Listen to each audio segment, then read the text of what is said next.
Hello everyone, कैसे आप सब। एक बार पुनः शिव कोचिंग क्लासेस पर स्वागत है। उम्मीद करता हूं आप सब अच्छे होंगे, मस्त होंगे, बेहतर होंगे और आप सभी की पढ़ाई बेहतर चल रही होगी।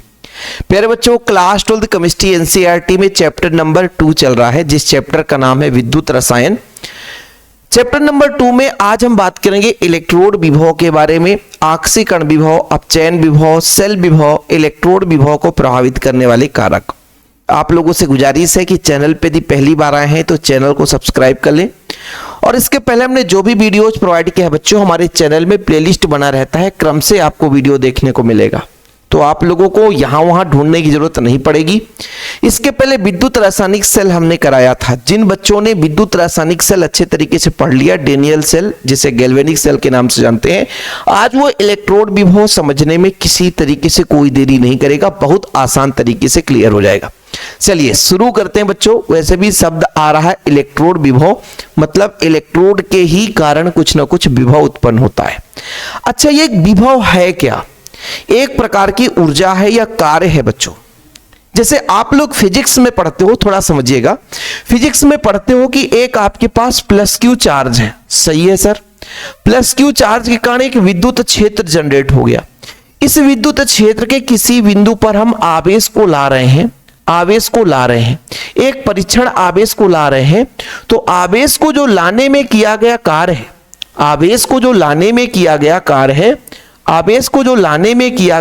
है, प्यारे बच्चों, वो आपका विभव कहलाता है। ये आप लोग फिजिक्स में पढ़ते हो कि आवेश को हम ला रहे हैं तो कुछ ना कुछ कार्य ऊर्जा निहित हो जाती है। जो कार्य करना पड़ रहा है वो एक प्रकार से बल लगाने पर कार्य होता है, और वही कार्य एक प्रकार की ऊर्जा है। वही ऊर्जा बच्चों विभव है। समझ में आया? यानी कुल मिलाकर के आप लोग कह सकते हो कि विभव एक प्रकार से है क्या? एनर्जी है, ऊर्जा है। शाब्दिक रूप से शॉर्टकट में आपको समझाऊं। ऐसे ही बच्चों सेल में हम बात करते हैं। सेल में भी क्या होता है कि जैसे मान लीजिए कोई विलयन लिया हमने, उसमें उसी धातु का, जिस धातु का विलयन है, उस धातु का हमने एक छड़ लगा दी, वो अर्ध सेल बन जाता है बच्चों। क्या बन जाता है? अर्ध सेल। इलेक्ट्रॉन त्यागता है या इलेक्ट्रॉन ग्रहण करता है तो आवेशों का डिफरेंस हो जाता है। अधिक कम आवेश यानी एनर्जी अधिक कम, और उसी को जो हम बात करते हैं कि एक में अधिक है एक में कम है, इन्हीं के बीच जो एक प्रकार से ऊर्जा निहित हो जाती है, उसी ऊर्जा को हम एक प्रकार से इलेक्ट्रोड विभव का नाम दे देते हैं। मेन उसके पॉइंट को आप समझो कि ये एक प्रकार की है क्या, ये विभव शब्द कहां से आया। फिजिक्स में पढ़ते हो कि आवेश को अनंत से किसी भी चार्ज के इलेक्ट्रिक फील्ड के किसी बिंदु तक लाने में जो कार्य करना पड़ता है वो विभव है। कार्य करना पड़ता है मतलब कार्य ही ऊर्जा है, ये तो सबको पता है। कार्य ही ऊर्जा है भाई। जो कार्य करना पड़ रहा है मतलब कार्य करने में ऊर्जा खपत होती है ना। ऐसे ही प्यारे बच्चों, हम जब सेलों में बात करते हैं तो सेल में इलेक्ट्रोड डूबा रहता है, और इलेक्ट्रोड और विलयन के बीच आवेशों के डिफरेंस के कारण वहां पर एक ऊर्जा निहित हो जाती है। उसी ऊर्जा को हम बोलते हैं इलेक्ट्रोड विभव। समझ में आया? देखिए, इसको हम अर्ध सेल के माध्यम से समझते हैं। सर अर्ध सेल कैसे बनता है? अर्ध सेल बनाने के लिए अपन को करना क्या है? अपने को क्या करना है कि एक पात्र लेना है। क्या करना है? एक पात्र लेना है। एक पात्र हमने ले लिया, और इस पात्र में क्या करना है बच्चों? इस पात्र में आपको क्या करना है? इस पात्र में आपको क्या करना है? विलयन लेना है। किसी भी धातु का विलयन ले लो, जैसे आप जिंक का विलयन ले लो, जिंक सल्फेट। जिंक सल्फेट जो आपका एक विद्युत अपघट्य है, वो पानी के साथ मिलाओगे तो जिंक सल्फेट का एक विलयन बन जाएगा। तो इसको विलयन बना रहे हैं, यहां पर जिंक सल्फेट ले रहे हैं। ये हमने बच्चों जिंक सल्फेट का विलयन भर दिया। अर्ध सेल बना रहे हैं बच्चों। क्या बना रहे हैं? अर्ध सेल। यहां पर क्या हो गया? ये जिंक सल्फेट का विलयन है। किसका? Zinc sulphate. तो यहां पर आप लिख दो जिंक सल्फेट। ठीक, अर्ध सेल बना रहे हैं बच्चों। क्या बना रहे हैं? अर्ध सेल। तो एक आपका पात्र है। क्या है? पात्र है। पात्र में अपन ने क्या कर दिया बच्चों? जिंक सल्फेट का विलयन ले लिया। 1 मोलर सांद्रण पर मान के चलता हूं कि 1 मोल है, 1 मोलर सांद्रण है H2O के साथ। इसमें एक इलेक्ट्रोड लगा दो। इलेक्ट्रोड किसका लगाना है? जिस धातु का जो आपने यहां पर विलयन बनाया है उसी धातु का इलेक्ट्रोड लगा देते हैं। तो अपन क्या करते हैं? एक इलेक्ट्रोड लगा देते हैं बच्चों। तो एक इलेक्ट्रोड यहां पर अपन ने लगा दिया। ये किसका इलेक्ट्रोड है सर? ये आपके जिंक का ही इलेक्ट्रोड है। ये किसका है बच्चों? ये जिंक का ही इलेक्ट्रोड है। ये आपका बन चुका है अर्ध सेल। क्या बना बच्चों? अर्ध सेल। अर्ध सेल बन गया। ठीक, अब देखना इलेक्ट्रोड विभव कैसे होगा। ये आपका इलेक्ट्रोड कहलाया। जैसे ही बच्चों अपन जिंक को उसके विलयन में डुबाते हैं तो इसमें क्रिया कैसे होती है?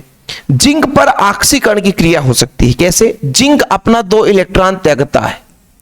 ये जिंक सॉलिड स्टेट में है, 2 इलेक्ट्रॉन त्यागता है तो Zn2 पॉजिटिव बनाया, ठीक है, और 2 इलेक्ट्रॉन को बाहर कर दिया। जैसे इलेक्ट्रॉन बाहर करता है तो इलेक्ट्रॉन कहां पर आ जाता है बच्चों? इलेक्ट्रॉन कहां पर आ जाता है? ये इलेक्ट्रॉन यहां पर आ गया, इलेक्ट्रॉन यहां पर आ गया और Zn2 पॉजिटिव यहां पर मुक्त हो गया विलयन पर, Zn2 पॉजिटिव। ठीक, अब देखो बच्चों, अब यहां पर देखो मैंने क्या बोला कि इलेक्ट्रोड और विलयन में 2 प्रकार से 2 परत बन गया। एक परत तो बच्चों इस इलेक्ट्रोड पर ऋण आयन ढेर सारे भर गए और इस इलेक्ट्रोड के चारों ओर जो Zn2 पॉजिटिव है मुक्त होता गया, इसके चारों ओर जमा होता गया। ऐसे स्थिति में क्या है, इन दोनों परतों के बीच एक प्रकार का विभव उत्पन्न हो जाता है, उसी को बोलते हैं हम इलेक्ट्रोड विभव। देखो बच्चों कि जब किसी धातु को की छड़ को उसी धातु के विलयन में डुबाया जाता है तब धातु की छड़ और विलयन के मध्य एक विभवांतर उत्पन्न हो जाता है। इसे ही इलेक्ट्रोड विभव कहते हैं। यानी एक प्रकार की ऊर्जा निहित हो जाती है, क्योंकि भाई देखो भाई, आयनों का विनिमय, आयन इधर उधर जाएगा तो कुछ ना कुछ तो कार्य होगा ना बाबू, और वही कार्य ही ऊर्जा है वहां पे सीधा सा, जिसको हम अपने भाषा में यदि देखना चाहें तो नहीं देख सकते हैं। जब इसको मापते हैं तो एक और अर्ध सेल लगा करके मापते हैं, वो इलेक्ट्रॉन कितना बहता है, धारा कितना बहता है, उससे पता चलता है कि इसके अंदर कितनी एनर्जी निहित रही होगी। उसी ऊर्जा के माप के लिए ऊर्जा के ही रूप में बच्चों स्थानांतरण होता। भाई इलेक्ट्रॉन चल रहा, वो ऊर्जा, धारा बह रही, मतलब धारा भी एक प्रकार की क्या ऊर्जा है, ऊर्जा है, तभी तो वो विद्युत ऊर्जा। देखो भाई ये लाइटिंग क्या है, ये धारा के बहने से ही प्रकाश उत्पन्न कर रहा है, तो ये भी एक ऊर्जा का रूप, विद्युत धारा भी एक ऊर्जा का रूप है, वो प्रकाश ऊर्जा के रूप में बदल गया। समझ में आया कि भाई सेल में हम जब अर्ध सेल की बात करते हैं तो हमने एक इलेक्ट्रोड लिया, उसको उसी के ही विलयन में डुबा दिया। इलेक्ट्रोड पर यहां पर कौन सी क्रिया हुई सर? ऑक्सीकरण हुई। क्या हुई? ऑक्सीकरण हुई। क्या हुई बच्चों? ऑक्सीकरण। ऑक्सीकरण में इलेक्ट्रॉन त्यागा गया। जब इलेक्ट्रॉन त्याग दिया जिंक ने तो यहां पर इलेक्ट्रोड जो था उस पे निगेटिव चार्ज भर भर के आ गए, और प्यारे बच्चों इसके जो विलयन में है Zn2 पॉजिटिव आयन हो गया, तो इसका कुछ ना कुछ निगेटिव चार्ज के कारण, इसका कुछ ना कुछ पॉजिटिव चार्ज के कारण दोनों में डिफरेंस पाया गया। इन दोनों के बीच देखो भाई विभवांतर है। क्या आप लोग फिजिक्स में पढ़ते हो कि एक बिंदु से दूसरे बिंदु तक ले जाने में आवेश को किया गया कार्य, ऐसे ही यहां पर जो चार्ज का स्थानांतरण होता है तो कुछ ना कुछ एनर्जी निहित हो जाती है, कुछ ना कुछ कार्य होता है, वही कार्य, वही ऊर्जा हमें बाद में प्राप्त होता है बच्चों। तो इस स्थिति को हम बोलते हैं, जो वहां पे उत्पन्न हुआ उसे इलेक्ट्रोड विभव। भाई ये बताओ, जब रासायनिक अभिक्रिया संपन्न होती तभी तो वहां से ऊर्जा निकलती है, और उसी ऊर्जा को हम प्राप्त करते हैं और उसी से निर्धारित करते हैं कि इसका विभव कितना था।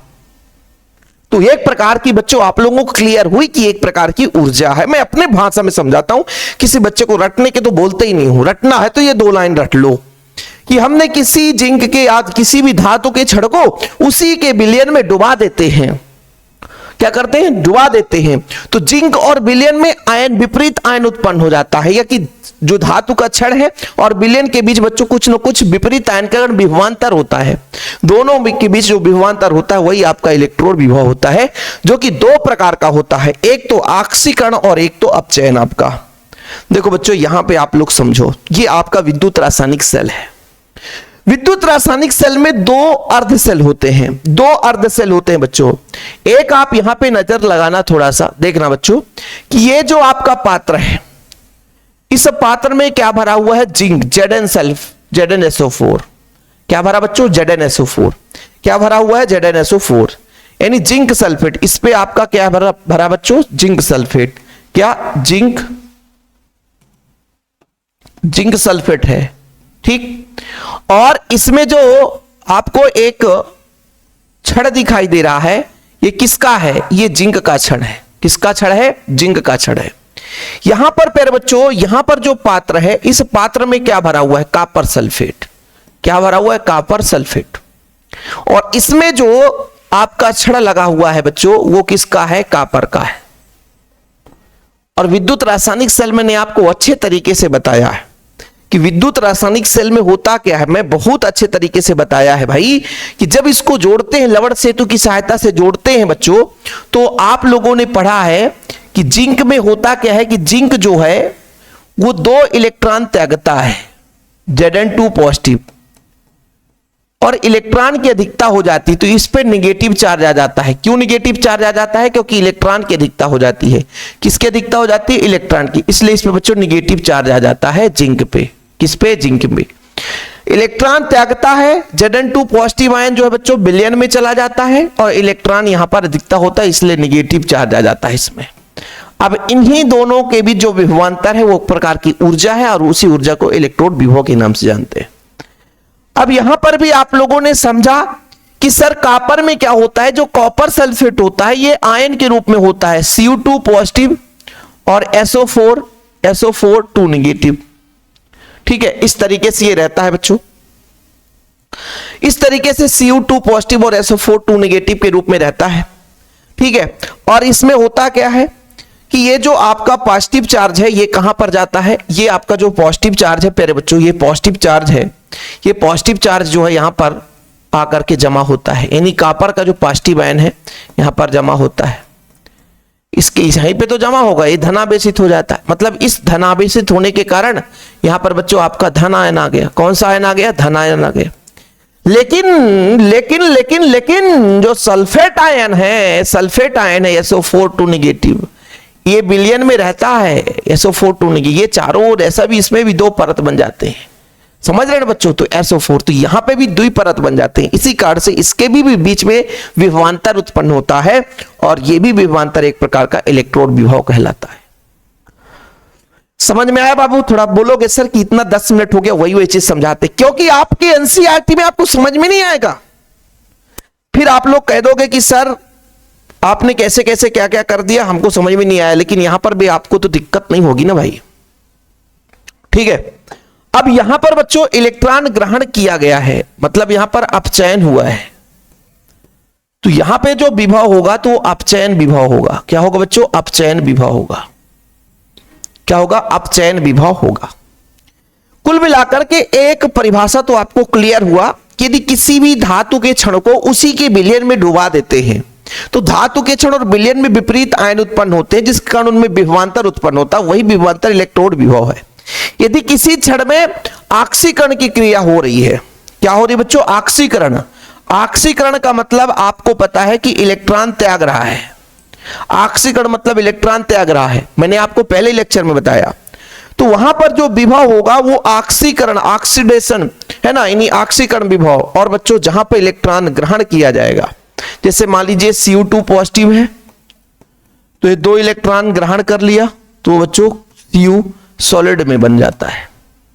2 इलेक्ट्रॉन ग्रहण कर लिया तो 1 पॉजिटिव होता है तो 1 इलेक्ट्रॉन ग्रहण करता, 2 पॉजिटिव है तो 2 इलेक्ट्रॉन ग्रहण करेगा। 1 पॉजिटिव होता है, Q+ Q- दोनों होते हैं, तो परेशान मत होना, 1 पॉजिटिव कहीं पे लिखा है, 2 पॉजिटिव, आपको सिर्फ समझाने की बात है, ठीक है बच्चों, क्लियर। तो यदि मैं आपसे कह दूं कि इलेक्ट्रोड विभव क्लियर, तो आप बताओगे हां सर बन गया। इसके पहले बच्चों आप लोगों को यह भी ऑक्सीकरण विभव और अपचयन विभव भी देख लेना है कि जब किसी इलेक्ट्रोड पर ऑक्सीकरण की क्रिया होती है तो उसका विभव ऑक्सीकरण विभव कहलाता है। अर्थात किसी इलेक्ट्रोड के इलेक्ट्रॉन त्याग कर धातु आयन बनाने की प्रवृत्ति उसका ऑक्सीकरण विभव कहलाता है। देखो ना बच्चों, एक दूसरी परिभाषा भी है। मैंने क्या बताया कि भाई मैंने एक विलयन ले लिया और उस विलयन में मैंने क्या भर दिया बच्चों, जिंक सल्फेट भर दिया, और इसमें जिंक का एक रॉड लगा दिया। तो जिंक करता क्या है, जिंक क्या करता है, 2 इलेक्ट्रॉन त्याग करके Zn2 पॉजिटिव बनाता है। बिल्कुल सही है सर। अब जैसे ही ये 2 पॉजिटिव हुआ तो इस पर निगेटिव चार्ज आ गया, मतलब ये ऋणात्मक हो गया, और इस पे धन चार्ज यहां आ गया। धन चार्ज किस कारण आ गया? Zn2 पॉजिटिव के कारण आया। अब इन दोनों में विपरीत चार्ज के कारण एक प्रकार की ऊर्जा निहित हुई, यानी एक विभवांतर उत्पन्न हुआ। वही आपका बच्चों क्या कहला गया? वही कहलाए आक्सीकरण विभव। या ऐसे भी कह सकते हो कि धातु के क्षण द्वारा इलेक्ट्रॉन त्याग कर धन आयन में परिवर्तित होने की जो क्षमता है, वही एनर्जी तो यहां पे होगी जब उसने इलेक्ट्रॉन त्यागा। जितना भी इलेक्ट्रॉन त्यागा होगा, जिस एनर्जी को रिलीज किया होगा, वही तो यहां पर बच्चों क्षमता वाली बात आ जाती है कि किसी भी धातु द्वारा इलेक्ट्रॉन त्यागने की जो क्षमता है, जो प्रवृत्ति है, कितना त्याग दिया तो कितनी एनर्जी रिलीज हुई, कितनी यहां पर स्टोर हुआ ऊर्जा, कितना यहां पे एक प्रकार से कार्य हुआ होगा, कितना ऊर्जा संरक्षित होगा, वही ऊर्जा एक प्रकार से विभव के रूप में है। ठीक है, तो ये आपका आक्सीकरण विभव हुआ। लेकिन प्यारे बच्चों जैसे ही आगे बढ़ते हैं अपचयन पर, तो अपचयन में उल्टा मैंने कहा कि बच्चों एक पात्र है, पात्र में आपने ले लिया कॉपर सल्फेट। क्या ले लिया बच्चों? Copper sulphate. और इसमें आपने डाल दिया, क्या डाल दिया? कॉपर, कॉपर का छड़ डाल दिया। अब ये कॉपर सल्फेट दो चीज में टूटता है, एक तो आपका CO2 पॉजिटिव और SO4 नेगेटिव में बदल जाता है। ध्यान रखिए बबुआ, ये CO2 पॉजिटिव यहां पर पास में आ जाता है, इसके पास में धना, इसलिए धनावेशित हो जाता है। ये कौन सा आवेशित हो जाता है? धनावेशित। यहां पर चारों धनावेशित, और इसके भी चारों ओर बच्चों SO4 नेगेटिव आयन घिरा रहता है। इसमें भी दो प्रकार के आयन उत्पन्न हो गए हैं, इनमें भी कुछ ना कुछ एनर्जी आपकी स्टोर हुई होगी, और इसी एनर्जी को, इसी को मतलब एक प्रकार से बच्चों अब इसमें कितनी क्षमता है भाई, पॉजिटिव आयन है तो इलेक्ट्रॉन को ग्रहण कर सकता है। जैसे CO2 पॉजिटिव है, 2 इलेक्ट्रॉन आएगा, ग्रहण कर लेगा और ये शुद्ध सॉलिड में बदल जाएगा। तो इसमें प्रवृत्ति, ग्रहण करने की प्रवृत्ति भी से परिभाषा दे सकते हैं कि किसी भी धातु पर इलेक्ट्रॉन ग्रहण करने की प्रवृत्ति को, उसका हम क्या बोलते हैं बच्चों? अपचयन विभव के नाम से जानते हैं। कि यदि किसी इलेक्ट्रोड पर अपचयन की अभिक्रिया होती है तो उसका विभव अपचयन विभव कहलाता है। अर्थात किसी इलेक्ट्रोड पर धातु आयन की इलेक्ट्रॉन ग्रहण कर अपचयित होने की प्रवृत्ति, जो क्षमता है, वो अपचयन विभव कहलाता है। क्लियर हो गया होगा, अब आपको समझ में आ गया होगा कि इलेक्ट्रोड विभव आखिर है क्या। एक विलयन है, जिस विलयन को लिया है उसी धातु का एक छड़ लगा दिया। अब उसने किया तो एक्टिविटी तो हुई, या तो इलेक्ट्रॉन लिया या तो इलेक्ट्रॉन दिया, जिसके कारण विपरीत आयन उत्पन्न हुए, एनर्जी उस पर स्टोर हुआ, वही विभव है, वही इलेक्ट्रोड विभव है। अच्छा, हर एक अर्धशेल का अलग अलग विभव हो सकता है। इसकी गणना करने के लिए बोला गया कि भाई एक अब मानक इलेक्ट्रोड विभव बना लो। तो मानक इलेक्ट्रोड विभव बनाने के लिए क्या किया गया बच्चों, थोड़ा सा यहां पर समझो। मानक इलेक्ट्रोड विभव बनाने के लिए क्या किया गया कि भाई एक पात्र लिया गया, मानक हाइड्रोजन इलेक्ट्रोड, हम बात करेंगे, आप परेशान ना हो। बोला गया कि इसको हम एक ऐसी इलेक्ट्रोड की निर्माण कर ले, एक ऐसा इलेक्ट्रोड बना ले जिसको हम क्या करें कि इसका विभव शून्य बना लें। एक इलेक्ट्रोड बनाए जिसका इलेक्ट्रोड विभव कितना हो, इलेक्ट्रोड विभव जो है बच्चों, इलेक्ट्रोड विभव कितना हो, इलेक्ट्रोड विभव कितना हो, शून्य हो। ऐसा क्यों? क्योंकि किसी का भी हम मापन करना चाहते हैं तो यहां से बच्चों हम गैल्वेनोमीटर लगाएंगे, ये शून्य है, यहां पे जो आएगा तो इसके आधार पर हम निकाल लेंगे। इसके लिए क्या किया गया कि इसका जो टेम्परेचर है ना बच्चों 25 डिग्री सेल्सियस अर्थात 298 केल्विन रखा गया। तापमान जो है और दाब कितना है, 1 वायुमंडलीय रखा गया।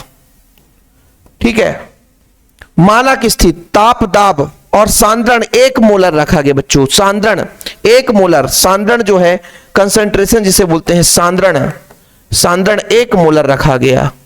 कितना मोलर? 1 मोलर। तो ये आपका बच्चों मानक इलेक्ट्रोड। देखो भाई क्या बोला जाता है कि मानक इलेक्ट्रोड विभव किसे बोलेंगे। एक जैसे मान लीजिए किसी अर्धशेल को हम बना रहे हैं, उसका टेम्परेचर 298 केल्विन, टेम्परेचर 298 केल्विन, दाब 1 वायुमंडलीय, और बच्चों यदि हम बात करें उसका सांद्रण का तो 1 मोलर सांद्रण पर उसको बनाए तो वो आपका मानक इलेक्ट्रोड विभव कहलाता है। देखो इस पर हम एक अलग वीडियो लाएंगे, मानक इलेक्ट्रोड विभव या मानक हाइड्रोजन इलेक्ट्रोड विभव, इसको हम अच्छे तरीके से आप लोगों को समझाएंगे। लेकिन फिलहाल अभी यहां पर इलेक्ट्रोड विभव की कहानी में तो आप लोगों को दिक्कत तो नहीं हुई होगी। अब देखिए बच्चों थोड़ा सा समझिएगा कि किसी भी इलेक्ट्रोड के आक्सीकरण एवं अपचयन विभव संख्यात्मक रूप से तुल्य किंतु विपरीत चिन्ह वाला होता है, क्योंकि जानते हैं कि आक्सीकरण में धनात्मक यानी धनात्मक जो धातु है बच्चों धन आयन में बदलता है, जिंक जो है वो Zn2 पॉजिटिव में बदलता है और 2 इलेक्ट्रॉन त्यागता है। तो यहां पर बच्चों क्या हुआ, आक्सीकरण हुआ है धनात्मक आयन में, इसलिए उसको धनात्मक में 0.76 वोल्ट होता है जिंक का। कई बार ऑब्जेक्टिव पूछा गया कि जिंक का आक्सीकरण विभव कितना होता है, 0.76। जिंक का अपचयन विभव कितना होता है, -0.76 वोल्ट।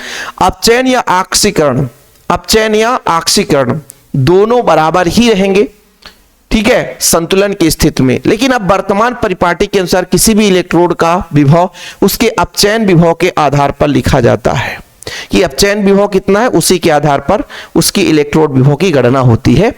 अब बच्चों है ना, अब आक्सीकरण विभव का कोई महत्व नहीं है। देखो जो बच्चा वास्तव में क्रम से पढ़ रहा है, लेक्चर नंबर 1 लेक्चर नंबर 2, उसका कोई भी पॉइंट नहीं छूटने पाएगा।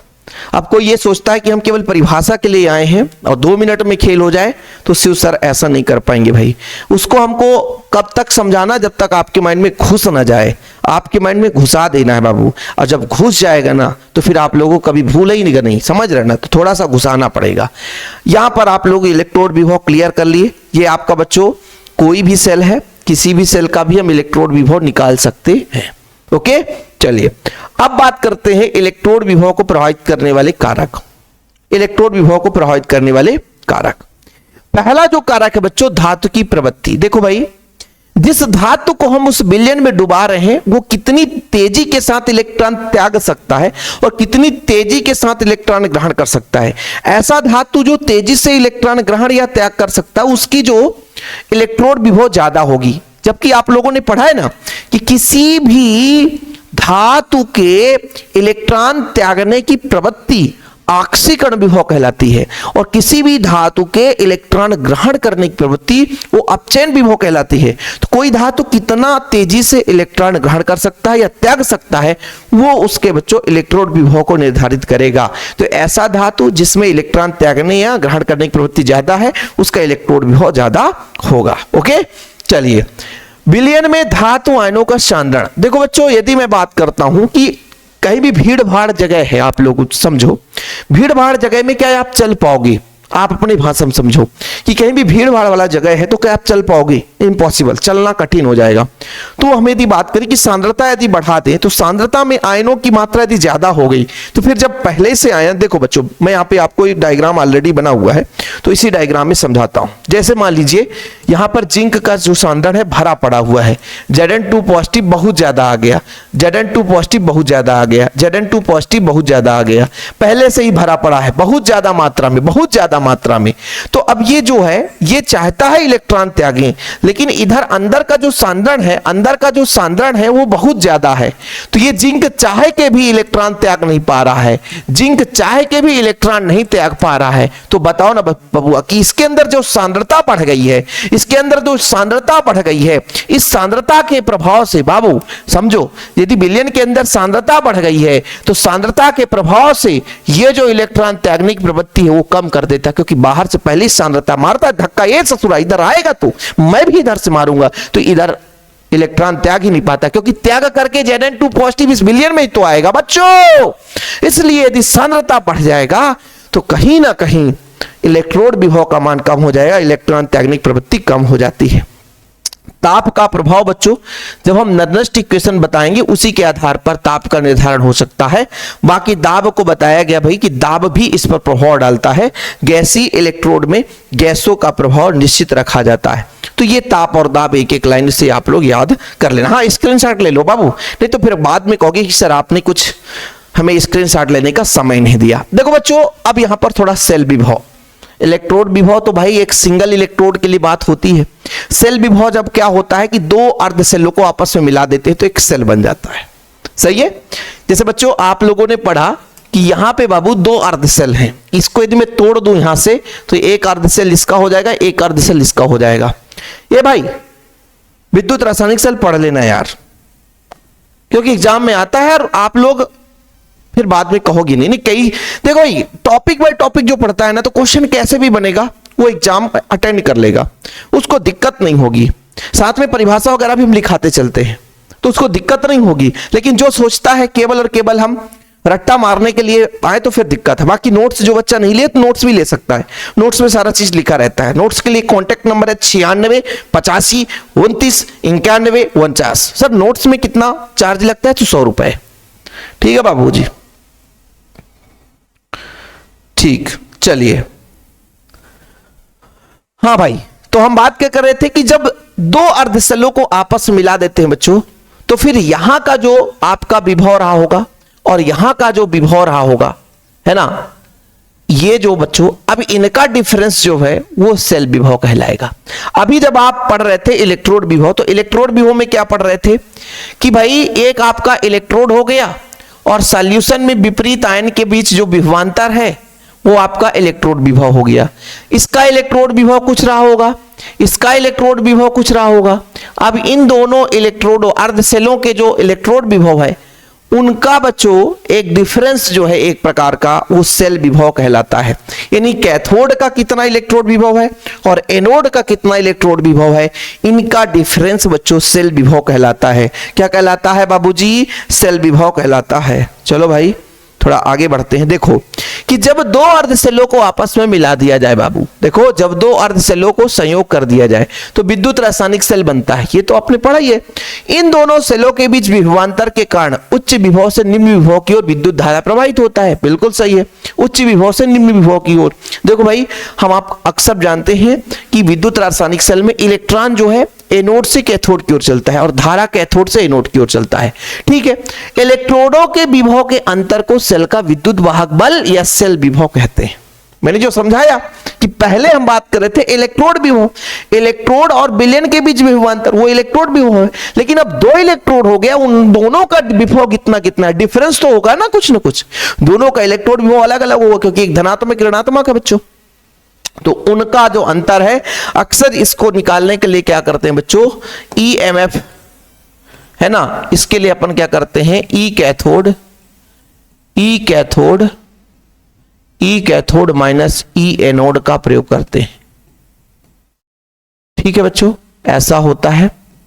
अब मैं आपसे कह दूं कि यदि ये दायां साइड था बच्चों तो राइट लिख दूं RIGHT माइनस लेफ्ट लिख दूं तो भी दिक्कत तो नहीं होगी ना, है ना। तो ये आपका बच्चों विद्युत वाहक बल होता है। इसके लिए आप लोगों को फार्मूला याद रखना है। जैसे मान लीजिए ऐसा भी लिख सकता हूं कि सेल, यहां पर सेल लिख दो। ठीक है, ये चीज है। तो ये आप लोग फार्मूला भी इसको याद कर लो, आगे चलकर आंकी क्वेश्चन यदि कराएंगे बच्चों तो ये सब काम में आने वाला है। ठीक है, एक और ईएमएफ इलेक्ट्रोमोटिव फोर्स, विद्युत वाहक बल, वही चीज है बच्चों आपका सेल विभव। क्या है? सेल विभव। ठीक है, जैसे मान लीजिए आप सबको पता है कि जैसे कैथोड में ऑक्सीडेशन होता है, ऑक्सीडेशन होता है कि रिडक्शन, रिडक्शन होता है। तो ERED लिखा रहेगा ना तो आप परेशान होना ना होना कि सर हमारे बुक में ऐसा भी लिखा मिल जाता है ना, और ऑक्सीडेशन, तो ऐसा भी लिखा मिल जाए तो कभी परेशान मत होना। ठीक है, कि ये है क्या, ये सब इस चित्र से आपको पता चलेगा कि बच्चों इसका है ना कितना और इसका कितना इलेक्ट्रोड विभव है, इनका डिफरेंस सेल विभव कहलाता है। बताओ बाबूजी अब क्लियर हुआ कि नहीं यार? आज का क्लास मजा आया कि नहीं, है ना। और आज अपना यही था जो कि अपन ने कंप्लीट कर दिया, सेल विभव। इससे संबंधित आंकी क्वेश्चन वगैरह भी कराएंगे। अब हमारा नर्नस्ट इक्वेशन है, उसको चाहे आप रट्टा समझो, चाहे उसको अपने भाषा में याद करना समझो, चाहे उसको जैसा भी समझो बच्चों, नर्नस्ट इक्वेशन जो है एक प्रकार से एग्जाम में क्वेश्चन पूछा जाता है, उससे संबंधित आंकिक क्वेश्चन भी बनता है। लेकिन हम नर्नस्ट इक्वेशन अलग से करेंगे। हमारा टास्क है कि छोटे छोटे वीडियो लेक्चर के माध्यम से आपको देते जाएं, आप उसको समझो, अच्छे तरीके से माइंड में फीड कर लो ताकि बार बार रटना ना पड़े। भले हमने 2-3 टॉपिक छोटे छोटे टॉपिक कराए हैं, लेकिन उम्मीद करता हूं कि अब आप लोग कभी भी इसको भूल नहीं पाओगे यार, है ना, क्लियर याद हो गया होगा। मेरा टास्क है कि 100 बच्चा यदि पढ़ रहा तो वो याद कर ले, बार बार उसको इधर उधर भटकना ना पड़े, 10 वीडियो देखने की जरूरत ना पड़े, आए यहीं पे क्लियर कर ले, उसको नोट कर ले, नोट्स बनाते चले। ठीक है, फिलहाल अभी के लिए इतना ही। प्यार भरा नमस्कार, जय हिंद, वंदे मातरम।